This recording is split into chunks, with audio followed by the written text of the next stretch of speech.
Si mundet që trupi i një njeriu të vetëm të mos shtypet, të mos thyet, të mos dorëzohet përballë një presioni që do të shkatërronte çdo strukturë solide? Ajo që ndodhi brenda sallës së sportit në Vushtrri i ngjan më shumë një skenë filmash fantastiko-shkencor se sa realitetit.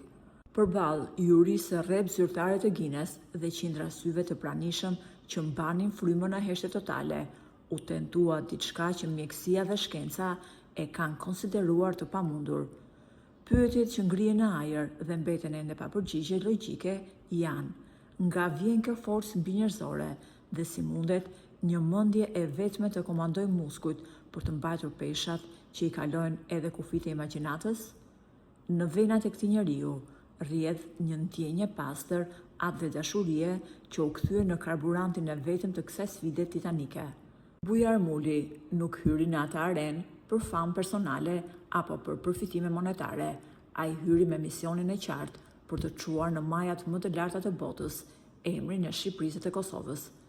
Pas këtij triumfi, fshihen vite të tëra vuajtjesh në hije, sakrificash familjare dhe përballje të tmeshme me dëmtimet fizike që do të kishin gjunjëzuar cilin do. Por ky djalë, me shpirt të palëkundur shqiptari, refuzoi të dorëzojë duke u shprehur me lot në sy se ky rekord është një dhuratë dhe një borxh i larë ndaj të gjithë kombit të tij që meriton të shkëlqejë në arenën ndërkombëtare.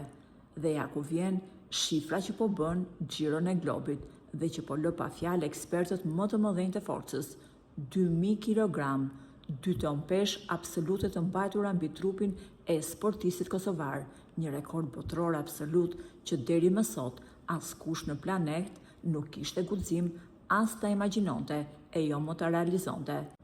Ndërsa përfaqësuesi i Guinness vuloste me habi këtë moment historik dhe kryetari Ferit Idrisi shpërtheu në duar tërkitje, bota mbar u kthye me syt nga Kosova dhe u habit se si një shtet i vogël mund të lindë titan të tillë.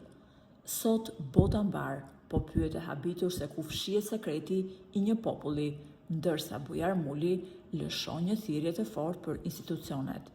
Ne kemi potencialin, por na mbështesni që ta gjunjëzojmë përsëri botën.